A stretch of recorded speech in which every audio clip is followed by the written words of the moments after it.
Americans didn't mock the British Spitfire because they were ignorant. They mocked it because, on paper, they were absolutely right. Every number, every specification, every American assumption said this aircraft should lose any serious fight.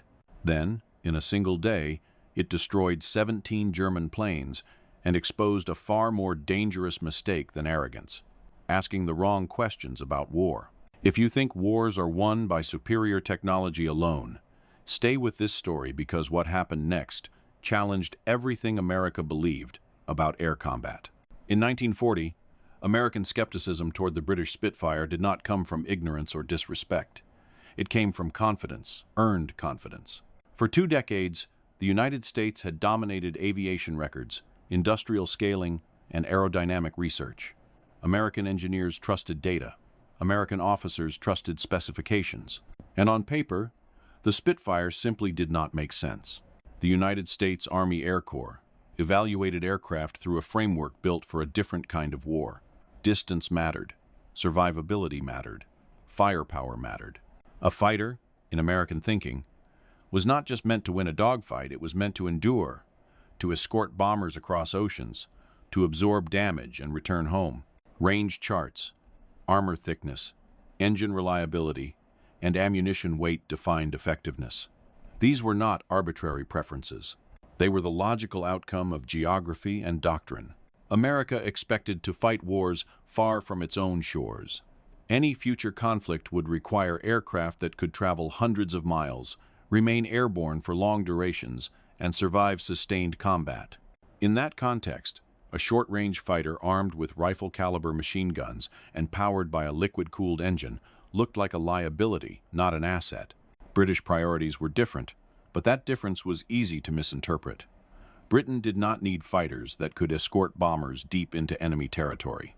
Britain needed aircraft that could climb fast, turn tightly, and intercept bombers before they reached cities.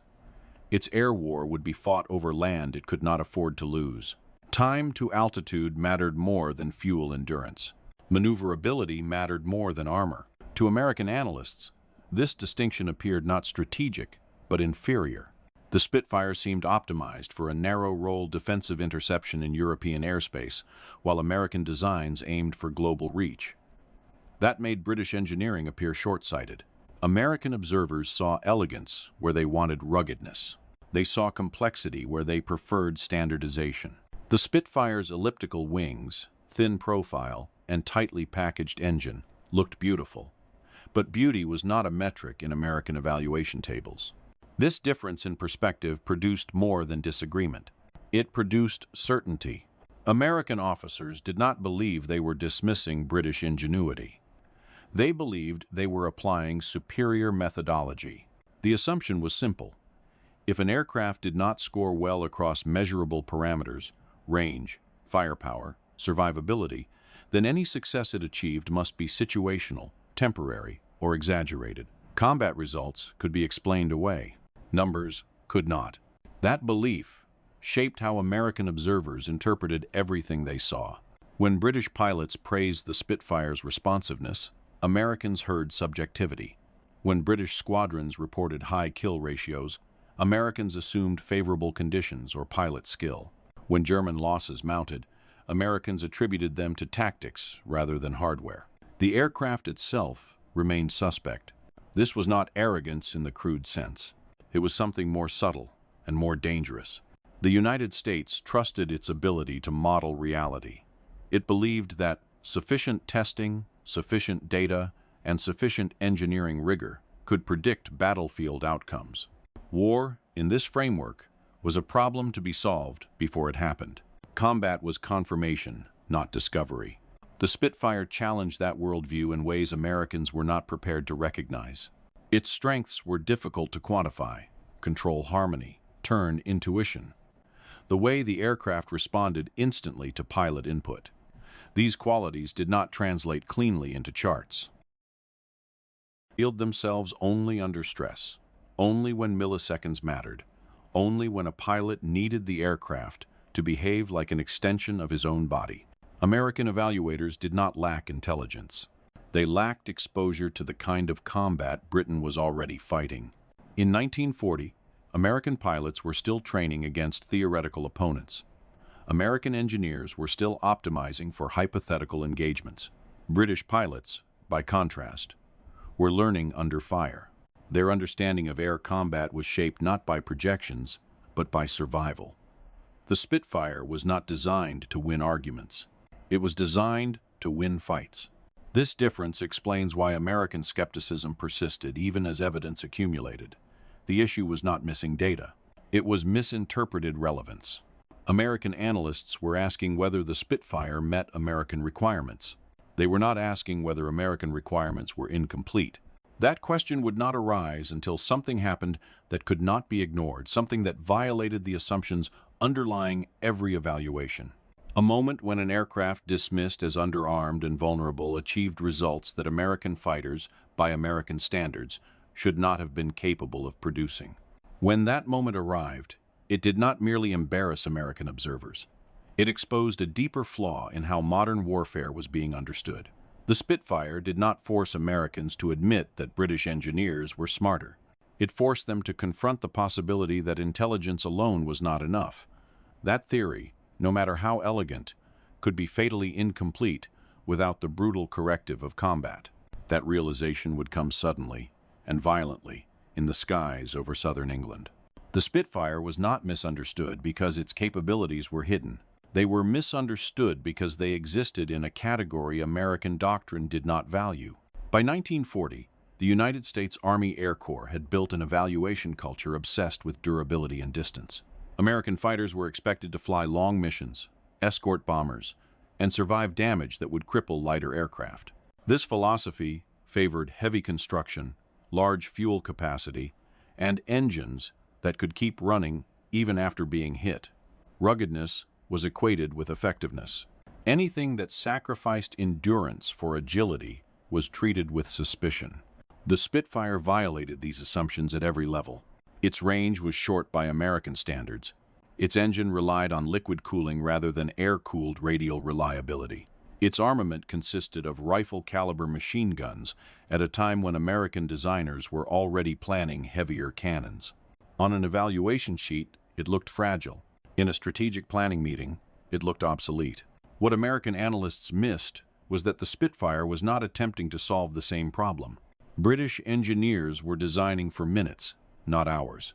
They were optimizing for the first engagement, not the fifth. The aircraft was meant to climb quickly, reach altitude before incoming bombers, and fight at the edge of performance where fractions of a second determined survival. In this environment, agility was not a luxury. It was the difference between life and death. But agility was difficult to quantify. American testing emphasized measurable outputs: speed at altitude, fuel consumption curves, climb rates averaged over long intervals. These metrics were useful, but they failed to capture how an aircraft behaved when pushed to its limits. They did not describe how quickly a pilot could transition from defense to offense. They did not capture how naturally an aircraft responded under stress. The Spitfire's greatest advantage lay precisely in those unmeasured spaces. Pilots described the aircraft as intuitive. Controls were harmonized in a way that reduced pilot workload. The aircraft responded instantly to input, allowing aggressive maneuvering without loss of control. These qualities allowed pilots to focus on the fight rather than the machine. In close combat, that mattered more than armor thickness or fuel reserves. American evaluators tended to dismiss such descriptions as subjective. They trusted numbers more than testimony. Pilot impressions were anecdotes. Specifications were evidence. This preference was not irrational. It was inherited from an industrial culture that valued repeatability and scale. American aircraft were designed to be mass-produced, maintained by large crews, and operated across vast distances. The Spitfire, by contrast, appeared bespoke, complex to manufacture, delicate to maintain, and optimized for a single theater. That perception reinforced the belief that British aircraft design was elegant but impractical. The Spitfire's elliptical wing became a symbol of this misunderstanding. To American engineers, the shape seemed decorative, an unnecessary aesthetic flourish that complicated production. Few recognized that the wing was the result of careful aerodynamic optimization, minimizing drag while maximizing lift across the span. Its benefits emerged not in level flight, but in sustained turning engagements where induced drag dominated performance. These were precisely the kinds of engagements American doctrine assumed could be avoided. American planners believed that speed, altitude, and firepower would allow fighters to dictate terms. Maneuvering combat was seen as inefficient and risky. An aircraft that relied on turning ability appeared to be compensating for deficiencies elsewhere. The Spitfire's strengths seemed backward, a return to an earlier style of air combat that modern engineering had supposedly rendered obsolete. The problem was that European combat had not followed American expectations. The Luftwaffe was not engaging at long range. It was forcing close encounters over defended territory. Bombers were escorted tightly. Fighters were required to intercept quickly and fight immediately. There was no time to build energy advantages or disengage safely. Under these conditions, aircraft that excelled on paper could find themselves trapped in fights they could not escape. The Spitfire was built for that reality.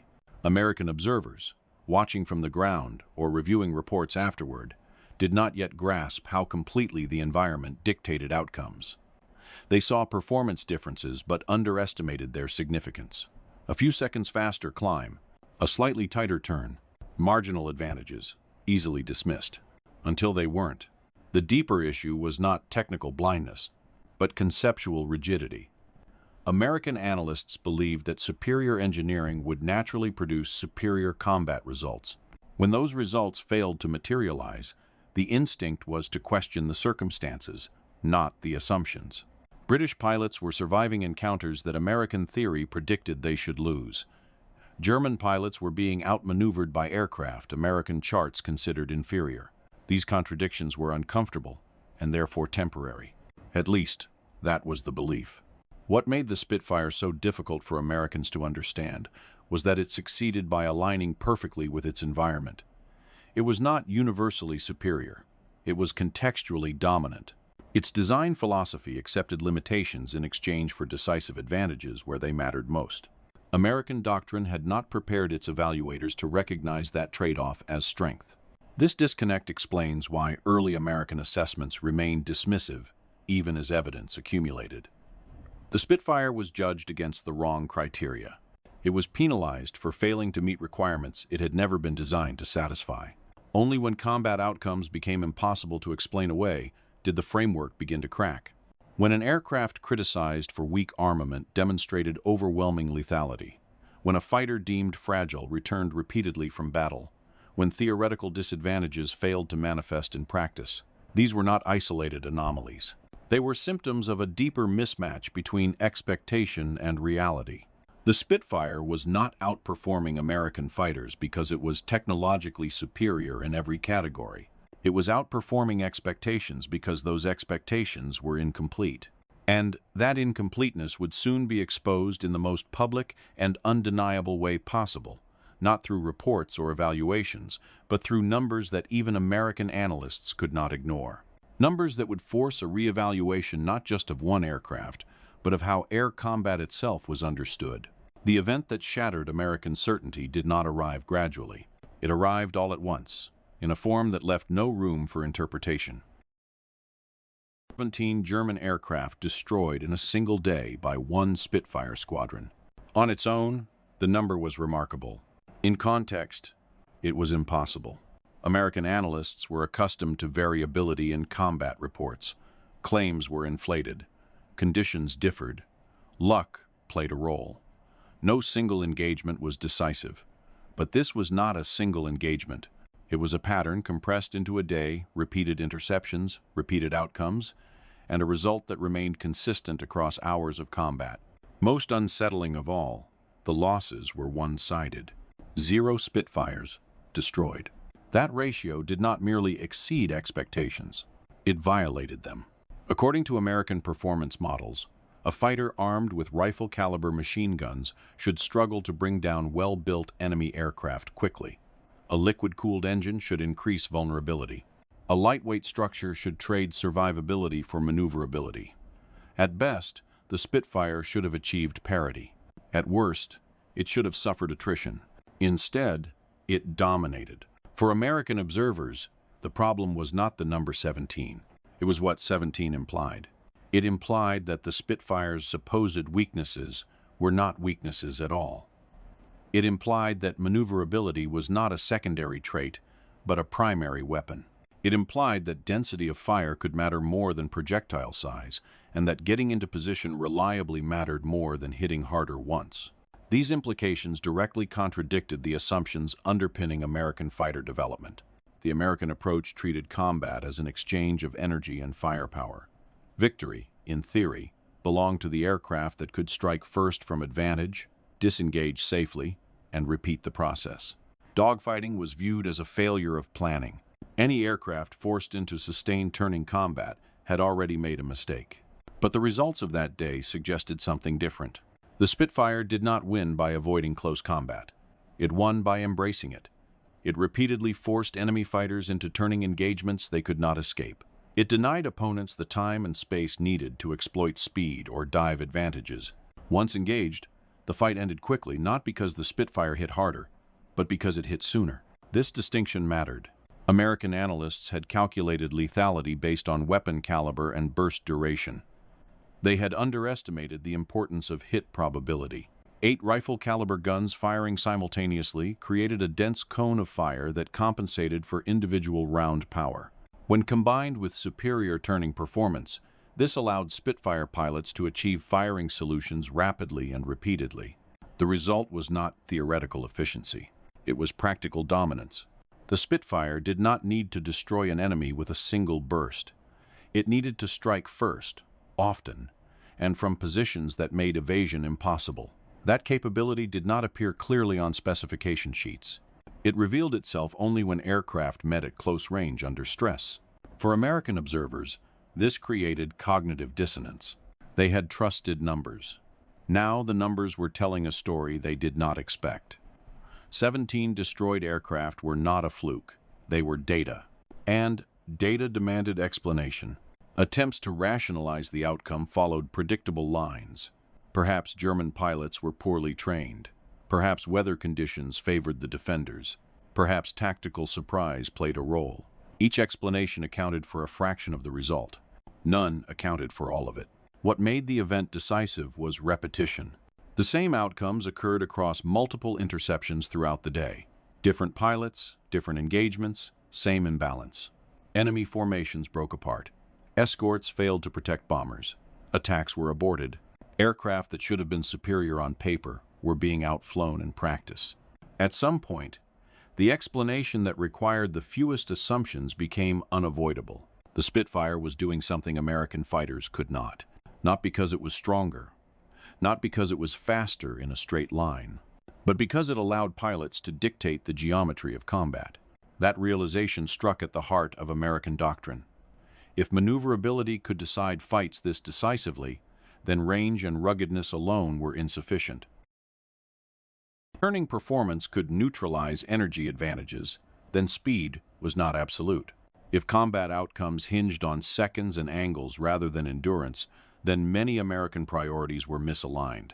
The danger lay not in being wrong once, but in being systematically wrong. 17 kills forced American observers to confront the possibility that their evaluation framework had filtered out exactly the qualities that mattered most in real combat. The Spitfire had been penalized for failing to meet criteria that had little relevance to the battles it was actually fighting. What made this realization so unsettling was its implication for American fighters already in development. Aircraft designed around long-range escort and heavy construction might perform admirably in certain roles, but they could be at a severe disadvantage in the kind of engagements that dominated European air combat in 1940. If American fighters encountered similar conditions without the Spitfire's agility, the outcome could be costly. This was not a hypothetical concern. It was a preview. The 17 German aircraft destroyed that day represented more than enemy losses. They represented a stress test of competing design philosophies. One philosophy assumed that combat effectiveness could be engineered in advance through optimization and planning. The other assumed that combat would expose realities no amount of theory could predict. The Spitfire belonged to the second philosophy.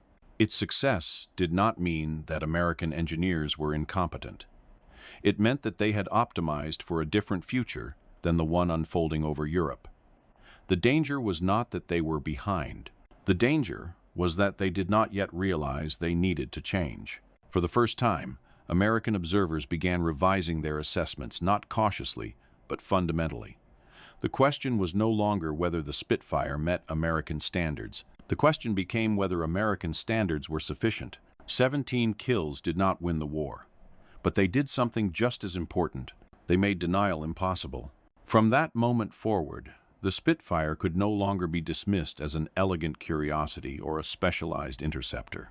It had demonstrated a level of combat effectiveness that demanded respect and demanded explanation. That explanation would ripple far beyond one aircraft, one squadron, or one day. It would force the United States to rethink what mattered most in air combat and to confront an uncomfortable truth.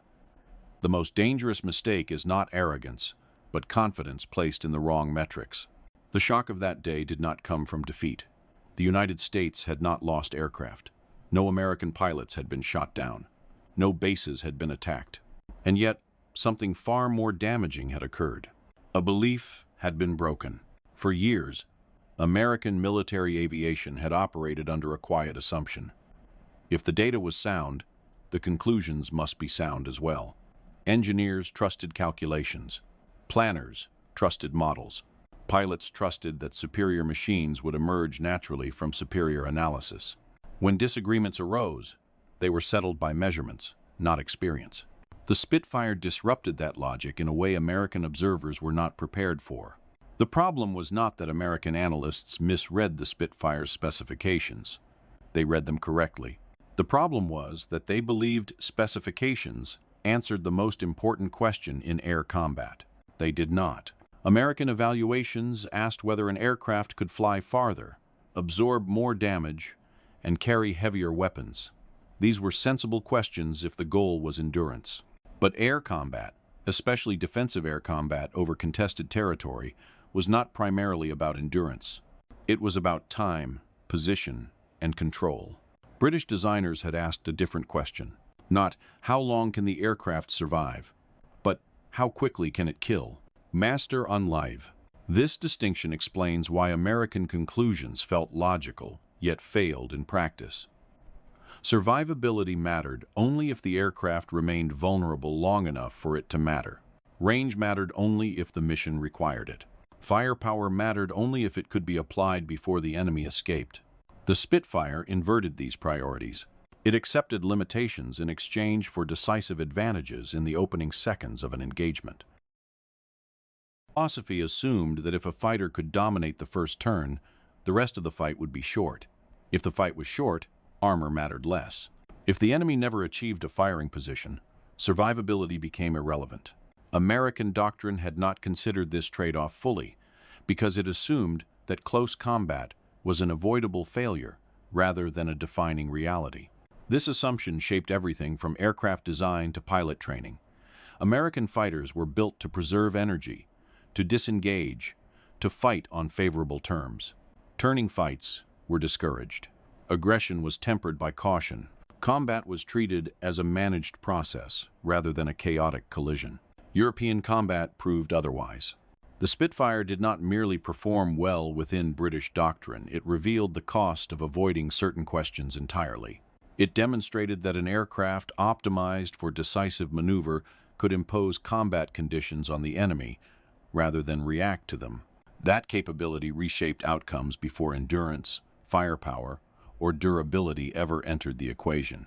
For American observers, this was deeply uncomfortable. It meant that their confidence had not been misplaced, but misdirected. They had solved the wrong problem exceptionally well.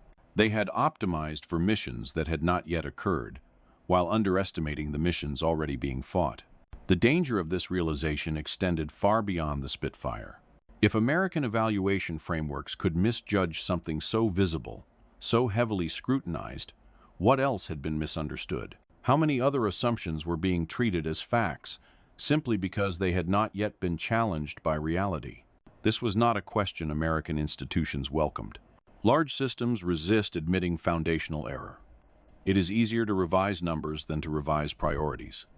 It is easier to adjust margins than to question direction. For a time, there was an attempt to contain the Spitfire's success within narrow explanations, unique circumstances, exceptional pilots, defensive advantage. But the pattern persisted. Reports accumulated. Pilot testimony repeated the same themes. Maneuverability dominated outcomes. Control harmony reduced pilot workload. Aircraft that could dictate the geometry of a fight ended it quickly. These observations did not invalidate American engineering. They invalidated American certainty. The most dangerous mistake, it became clear, was not arrogance. It was assuming that the right data automatically led to the right conclusions. American analysts had measured everything they believed mattered. They had simply failed to measure what could not be easily quantified. The Spitfire's success forced a re-examination of what performance actually meant. Not maximum speed, but usable speed. Not theoretical climb rate, but climb under pressure. Not armament weight, but hit probability. Not survivability after being hit, but the likelihood of being hit at all. These were not abstract distinctions. They were life and death differences. Once this shift in perspective occurred, American evaluations began to change tone. Reports grew more cautious. Language softened. Certainty gave way to qualification. Where earlier assessments dismissed British design philosophy as parochial, later analyses acknowledged its coherence. What had seemed like compromises began to look like choices. This did not mean American doctrine was wrong. It meant it was incomplete. The United States still required long-range fighters. It still needed durability. It still needed firepower. But it could no longer assume that these traits alone defined superiority. Air combat was not a single problem with a universal solution. It was a set of problems shaped by geography, timing, and human limitations. The Spitfire excelled not because it was perfect, but because it was perfectly aligned with its battlefield. That realization reframed American skepticism in a new light. The mockery had not come from contempt, but from misunderstanding. The Americans were not blind. They were focused elsewhere. Yet the cost of that focus was now visible. If American fighters were forced into the kind of engagements the Spitfire dominated, they could suffer disproportionate losses. If doctrine lagged behind reality, industrial advantage alone would not compensate. The assumption that American designs would naturally surpass foreign aircraft simply by virtue of scale and engineering rigor was no longer defensible. The Spitfire had exposed the limits of predictive confidence. Combat had revealed truths that theory could not anticipate. And once revealed, those truths demanded response. Not admiration, not embarrassment, but change. The question facing the United States was no longer whether the Spitfire was impressive. The question was whether American aviation was willing to learn from it. That learning would not be immediate. It would face resistance. It would challenge entrenched beliefs and industrial commitments. But it would happen because reality had spoken too clearly to ignore. The day the Spitfire destroyed 17 German aircraft did not end American skepticism. It transformed it. Skepticism turned inward. Assumptions were questioned. Priorities were reevaluated.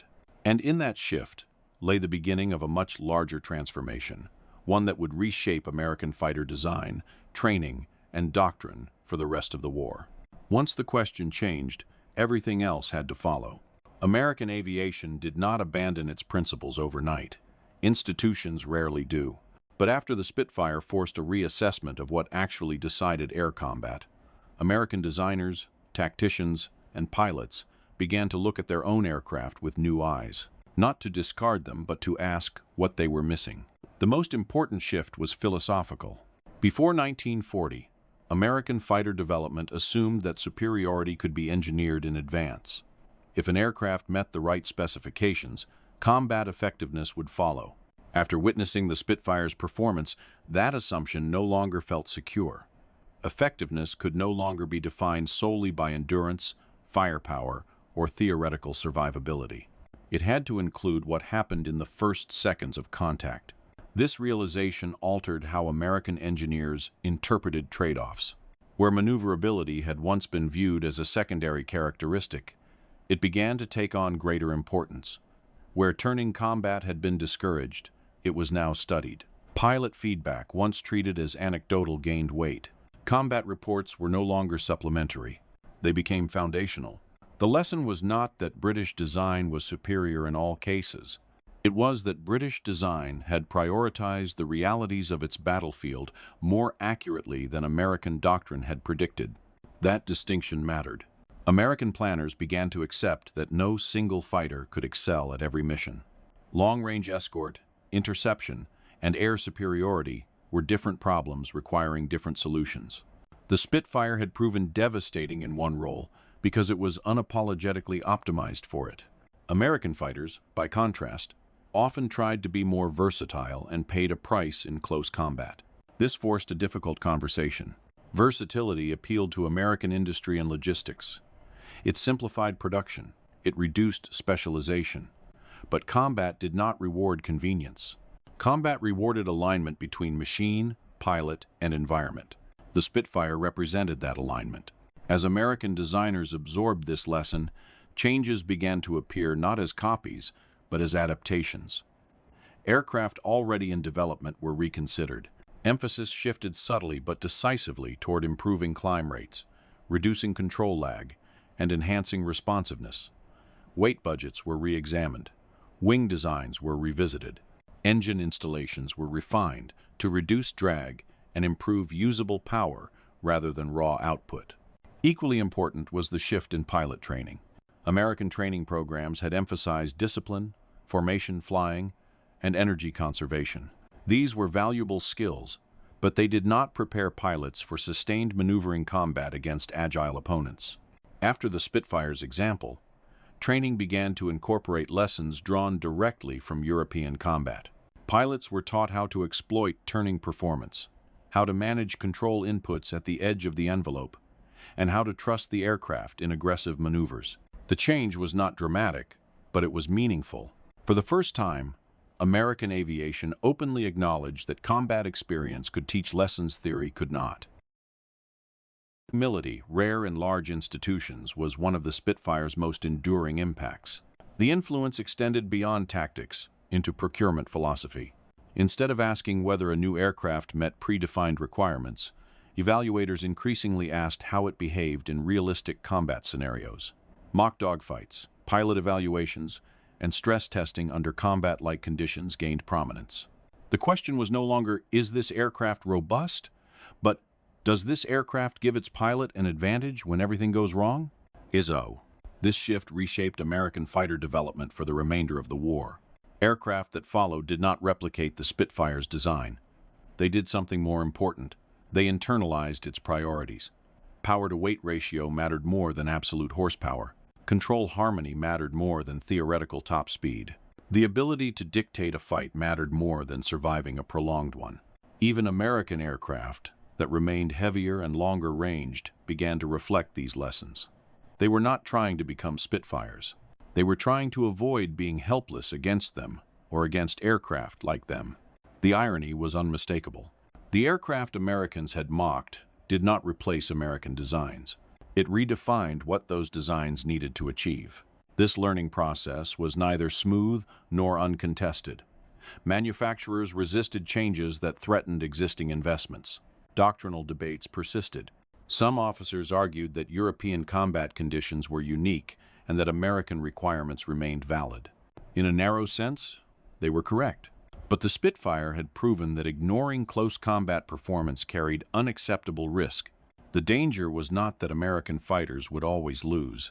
The danger was that they would lose in the moments that mattered most, when engagement was unavoidable, when geometry collapsed, when pilots had seconds to react. Those were the moments the Spitfire dominated. By forcing Americans to confront that reality, the Spitfire became more than a successful aircraft. It became a teacher, not through lectures or reports, but through results. 17 German aircraft destroyed in one day did not merely impress American observers. It compelled them to change. It demonstrated that combat truth could overturn theoretical certainty, and that humility could be a strategic advantage. The United States did not abandon its confidence. It refined it. By the time American fighters entered large-scale combat later in the war, they carried lessons learned indirectly from British experience. Lessons paid for in blood before the United States had fully entered the conflict. Lessons that might otherwise have been learned far more painfully. In that sense, the Spitfire's greatest contribution was not what it destroyed, but what it revealed. It showed that asking the right question mattered more than having the right answer. And that realization prepared American aviation for the battles still to come. Battles that would demand not just industrial power, but adaptability, respect for experience, and a willingness to learn from those already fighting for survival. And the Spitfire did not win its argument with the United States through persuasion, diplomacy, or debate. It won through evidence. Not evidence in the form American institutions preferred charts, projections, or carefully controlled tests, but evidence delivered by combat. Evidence that arrived without explanation, stripped of theory, and impossible to dismiss. 17 German aircraft destroyed in one day did not just alter opinions about a single fighter. It forced a reckoning with a deeper truth. War does not care how elegant your assumptions are. It only cares whether they survive contact with reality.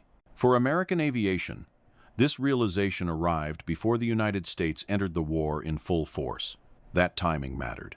It meant that the lesson could be learned indirectly, through observation rather than catastrophe. It meant that American pilots would not have to pay the full price for misconceptions already paid for by others. But the lesson itself was uncomfortable. It required acknowledging that the most advanced industrial power in the world did not automatically understand modern air combat better than those already fighting it. It required accepting that intelligence, engineering excellence, and resources were not substitutes for experience. And it required humility, something institutions built on success rarely embrace easily. The Spitfire became the catalyst for that humility. It demonstrated that superiority was not universal. It was contextual.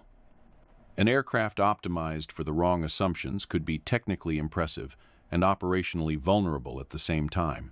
Conversely, an aircraft criticized for its limitations could dominate if its strengths aligned perfectly with the fight it was asked to win.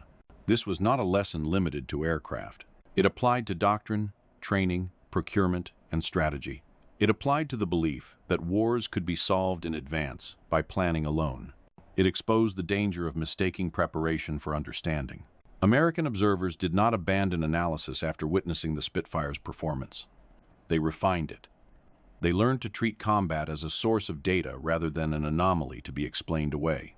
They learned that numbers derived from experience deserved as much respect as numbers derived from theory. That shift shaped everything that followed. When American fighters eventually entered the skies over Europe in large numbers, they did so with a more nuanced understanding of what mattered in combat. They carried lessons drawn not just from American testing grounds, but from British pilots who had already faced the Luftwaffe at its most dangerous. They benefited from insights earned under circumstances far harsher than any laboratory could replicate. In that sense, the Spitfire's legacy extended beyond its victories. It reshaped how the United States thought about air power itself. The irony is that American skepticism was not entirely wrong. The Spitfire did have limitations. It lacked range. It required careful maintenance. It was not suited to every mission the United States would eventually fight. But those limitations were irrelevant in the moment when Britain's survival depended on stopping bombers quickly and decisively. What American observers initially failed to grasp was that effectiveness is not absolute. It is situational. The Spitfire did not need to be perfect. It needed to be decisive where it mattered most. That realization explains why the aircraft Americans once mocked became a benchmark rather than a curiosity. It was not copied wholesale. It did not replace American designs. Instead, it influenced them quietly, persistently, and profoundly. American aviation did not lose its identity. It matured. The confidence that had once bordered on arrogance became more disciplined. It was tempered by respect for experience and by recognition that other nations could, under the right conditions, build better tools for specific problems. This was not a humiliation. It was growth. The transformation from mockery to admiration was not about national pride. It was about survival. The Americans who revised their opinions about the Spitfire did so because they understood what was at stake. Wars are not won by being theoretically correct. They are won by being operationally effective. When those two diverge, theory must yield. Is the quiet lesson embedded in the story of the Spitfire's vindication. The most dangerous mistakes in war are not born from ignorance. They are born from certainty, certainty that has not yet been tested, certainty that mistakes the absence of contradiction for proof. The Spitfire contradicted American certainty at precisely the right moment. It did so not with rhetoric, but with results, not with ideology, but with combat. And in doing so, it altered the trajectory of American air power before that power was fully unleashed. When Americans stopped mocking the British Spitfire, they did more than change their minds about an aircraft. They learned how to listen to war itself, how to recognize when reality was answering back. That ability to learn, to adapt, and to revise assumptions would become one of the Allies' greatest strengths as the conflict expanded. It was not inevitable. It was earned, and it began with a fighter that, on paper, should not have mattered nearly as much as it did. The story changed how you think about war, aircraft, or history. Consider subscribing. We tell the moments where certainty collapsed and reality decided everything.